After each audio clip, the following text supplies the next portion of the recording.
Is this thing on? Cool. Perfect. Hi, everybody. Caffeine Fox here. And I think that furries are going to take over the world.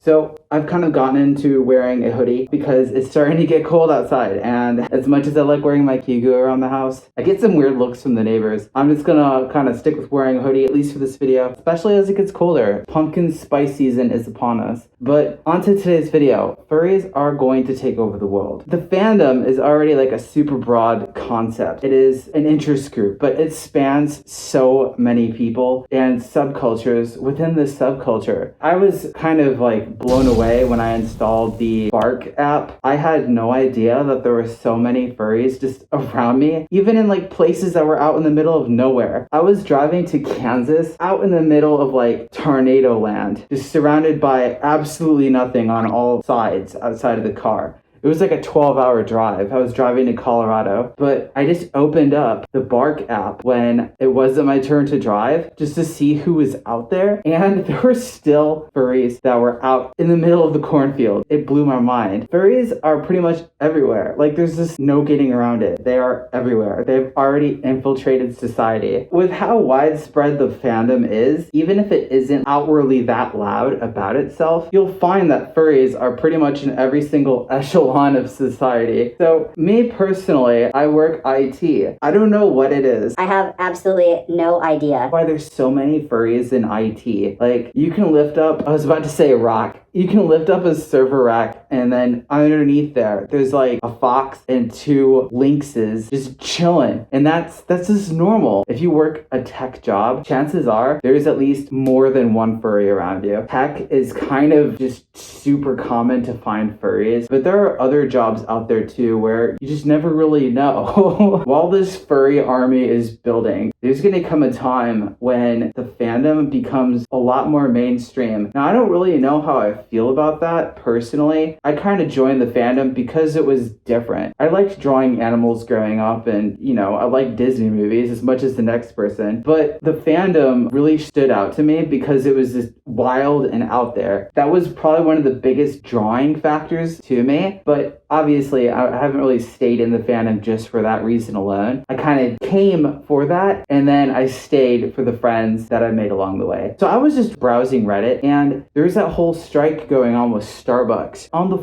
front picture of it, I happened to see a fursuit, and I was like, wait, even Starbucks? Yes, furries are literally everywhere. You could just look outside your street, and that random person just like reading a newspaper, checking their phone, might very well be a furry. You just don't know. Yeah.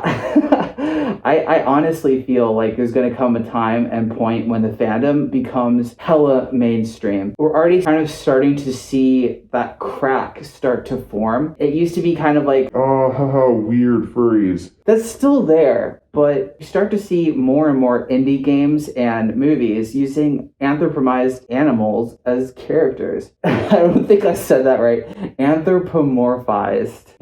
Anthropized. That's not a word. Anthropized is not a word, in case you're wondering. Don't say you didn't learn anything while watching my channel. I actually didn't even really know entirely where I was going with this, but it just struck me as like an epiphany. Like, there's furries everywhere. Now, this actually makes me feel a lot less lonely, especially when I go on these long work trips and I'm just by myself and there's pretty much nobody around. Opening up the Bark app just reinforces that there are other furries out there, and it helps kind of take the sting out of it. So yeah, it's actually been a blessing for me because I thrive off of social interaction. When I don't get it, I'm kind of like a plant without sunlight or water. I just kind of wither. I'm like hella extroverted, and the fandom is like my outlet for that. But yeah, keep an eye out. You might actually be surprised at who around you happens to be a furry. Now, I mean, if you want to be like super aggressive with like your furry finding techniques, you could totally walk up to somebody and be like, hey, you, person at line in the self-checkout, are you a furry? They'll probably either give you a weird look or, they'll most likely give you a weird look. But there's that chance that they might just say, oh, well. And you just made a lifelong friend from that point on. Thank you for joining me on today's kind of incoherent furry world domination video. I hope you liked it. If you did, feel free to give it a thumbs up and, consider subscribing. And I will see all of you on next week's video. Oh my goodness, pumpkin spice. I could actually go for that right now. Like, like right now. Yeah!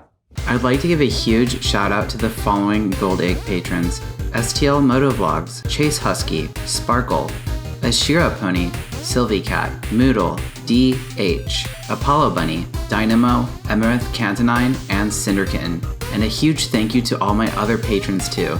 If any of you want to consider becoming a patron, check me out at the link above. Becoming a patron will grant you access to a patron-only chat where I post behind-the-scenes goodness, a private Discord role for chatting during live streams, personal letters mailed out, and more.